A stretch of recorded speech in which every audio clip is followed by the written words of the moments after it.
اعوذ باللہ من الشیطان الرجیم بسم اللہ الرحمن الرحیم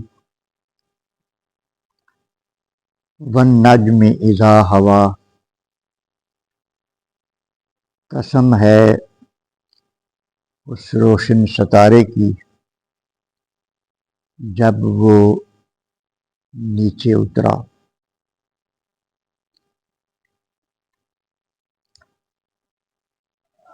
یہ سورہ نجم ہے،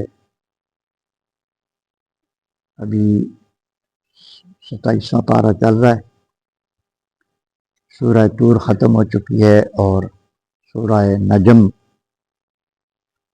آج شروع ہو رہی ہے۔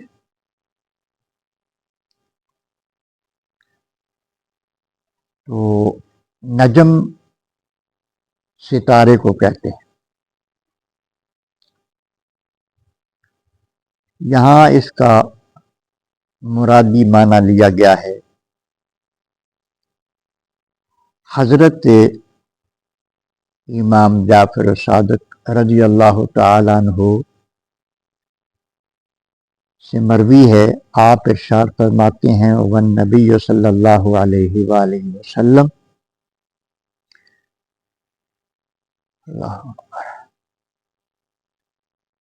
امام جعفر فرماتے ہیں کہ اس چمکتے ہوئے ستارے سے مراد نبی کریم رؤوف الرحیم صلی اللہ علیہ وآلہ وسلم کی ذات ہے۔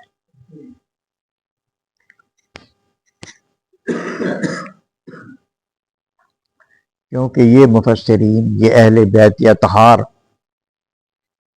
نبی کریم رؤوف الرحیم صلی اللہ علیہ وآلہ وسلم کی ذات پاک کو نور مانتے ہیں۔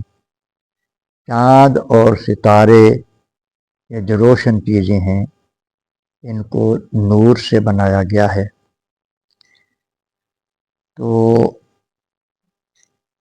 حضرت امام جعفر صادق رضی اللہ تعالیٰ ارشاد فرماتے ہیں نجم سے مراد نبی کریم علیہ السلام کی ذات ہے۔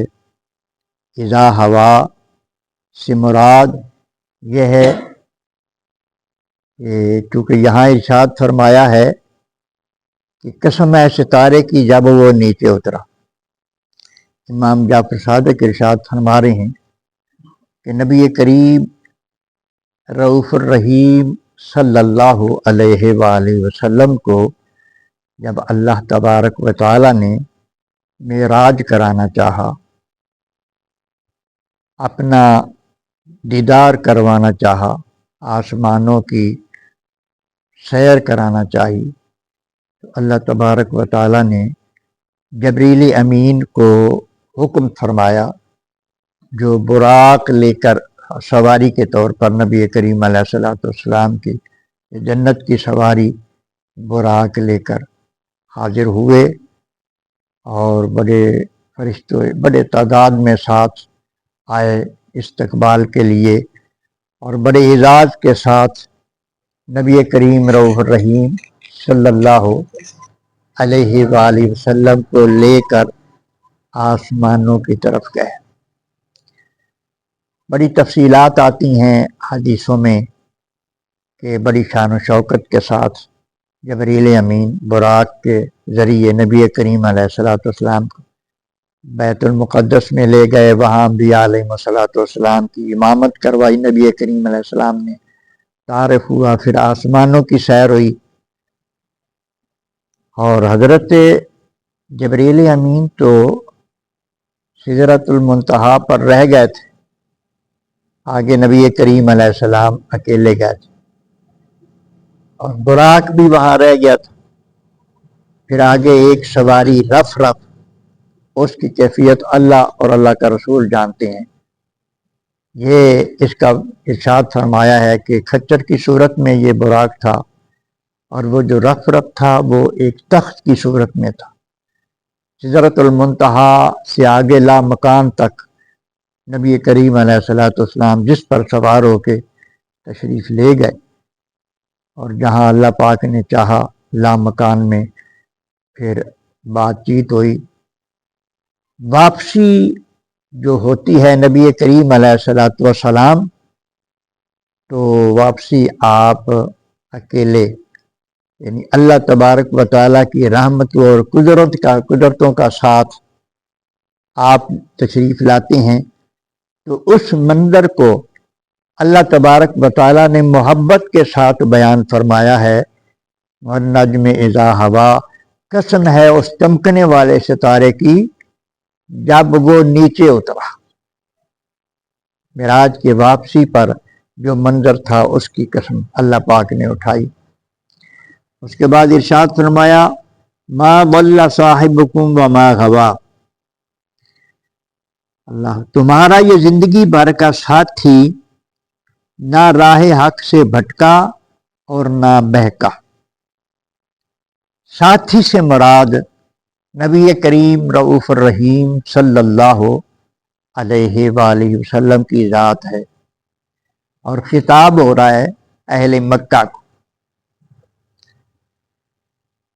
وہ اس لیے کہ نبی کریم رؤوف الرحیم صلی اللہ علیہ وآلہ وسلم کو جب اللہ کا حکم ملا کہ آپ دعوت و تبلیغ کا کام شروع کریں، اعلان نبوت فرما دیں، اللہ کی وحدانیت سے ان کو آگاہ کریں کہ اللہ وحدہ، چونکہ وہ سارے بتوں کی پوجا کرنے والے، کتنے کتنے خدا انہوں نے بنا کے رکھے ہوئے تھے، اور یہ سراسر غلط تھا، جہالت تھی، گمراہی تھی۔ تو نبی کریم علیہ الصلوۃ والسلام نے ان کو آ کر بتایا کہ صرف ایک ہی ذات ہے جو عبادت کے لائق ہے، جس نے پوری کائنات کو پیدا فرمایا ہے، وہ اللہ ہے، اس کا کوئی شریک نہیں۔ جب نبی کریم علیہ الصلوۃ والسلام نے یہ چیزیں بتائیں تو قریش، یہ اہل مکہ، مشرکین مکہ کہتے تھے کہ یہ نعوذ باللہ گمراہ ہو گئے حضور علیہ الصلوۃ والسلام کے بارے میں، کیونکہ وہ جس مذہب سے واقف تھے وہ بتوں کی پوجا والا ہی تھا۔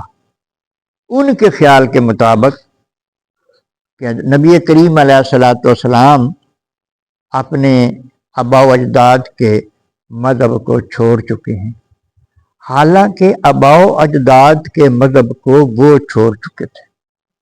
یہ جو نبی کریم علیہ الصلوۃ والسلام کے آبا و اجداد ہیں، ان میں کوئی بھی مشرک نہیں تھا۔ ان کو حضرت ابراہیم علیہ الصلوۃ والسلام کی اولاد ہونے پر بڑا فخر تھا مشرکین کو۔ اللہ نے کئی جگہ ارشاد فرمایا کہ تم ابراہیم علیہ السلام کی اولاد ہونے پر فخر کرتے تھے۔ حضرت ابراہیم علیہ السلام تو مشرک نہیں تھے، وہ تو مباہد تھے، اللہ کی وحدانیت پر ایمان رکھتے تھے، اور نبی کریم علیہ الصلوۃ والسلام کے آبا و اجداد تو سارے اللہ کی عبادت کرنے والے تھے، شرک سے ان کا کوئی تعلق نہیں تھا، اور تم مشرک ہو گئے ہو۔ تو اللہ تبارک و تعالیٰ نے نبی کریم علیہ الصلوۃ والسلام کی عظمت اور شان کی قسم کھانے کے بعد ارشاد فرمایا ما ضل صاحبکم، یہ جو تمہارا صاحب ہے نا، تمہارا زندگی بھر کا ساتھی ہے، یہ گمراہ نہیں ہوا۔ ما ضل، نہیں بھٹکا، یہ گمراہ نہیں ہوا، یہ تمہارا ساتھی کیوں فرمایا؟ اس لیے کہ نبی کریم علیہ الصلوۃ والسلام انہی کے اندر پیدا ہوئے، بچپن انہی میں گزرا، جوانی انہی میں گزری، تو نبی کریم علیہ الصلوۃ والسلام کی سیرت اور کردار پر کسی کی جرت نہیں کہ کوئی انگلی اٹھا سکے کہ اس نے یہ غلط کیا، یہاں اس نے جھوٹ کو۔ آپ کا نام جو گھر والوں نے، آپ کے دادا نے، آپ کی ماں نے جو رکھا تھا وہ تو محمد تھا، اور جو اللہ کی طرف سے ان کو القاء ہوا کہ محمد رکھو اس کا نام، لیکن یہ اہل مکہ آپ کو صادق کہتے تھے اور امین کہتے تھے کہ یہ سب سے بڑا سچا ہے، اس نے کبھی جھوٹ نہیں بولا، اس نے امانت میں کبھی خیانت نہیں کی۔ جب نبی کریم علیہ الصلوۃ والسلام نے پہلا اعلان فرمایا نا اللہ تعالیٰ کی وحدانیت کا، بلا کے ان کو تبلیغ فرمائی، تو آپ نے اونچی جگہ پہ کھڑے ہو کر آواز دی، عرب کا یہ رواج تھا کہ کوئی اہم بات کرنی ہوتی یا کسی خطرے سے آگاہ کرنا ہوتا تو وہ بندہ اونچی جگہ پہ چڑھ جاتا اور وہاں آواز دیتا، ایک خاص انداز میں سارے لوگ جمع ہو جاتے. تو اسی طرح یہ سارے مکے والے آ گئے. تو نبی کریم علیہ السلام نے ارشاد فرمایا اگر میں تمہیں یہ کہوں کہ پہاڑی کے اس طرف ایک لشکر آ رہا ہے جو حملہ کرنے والا ہے، اس سے خطرے سے بچنا ہے، تو تم میری بات مانو گے؟ سارے اہل مکہ نے کہا کہ کیوں نہیں مانیں گے، اس لیے کہ آپ سچے ہیں، آپ نے کبھی جھوٹ تو بولا ہی نہیں، آپ سچے ہیں اس لیے آپ کی بات مانیں گے. تو نبی کریم علیہ السلام نے ارشاد فرمایا پھر جس راستے پہ تم چل رہے ہو اس راستے پہ چلنے والے لوگ اللہ کے قہر و غضب کا شکار ہو جاتے ہیں، پھر اللہ کا عذاب سر پر کھڑا ہے، اس سے ڈر جاؤ.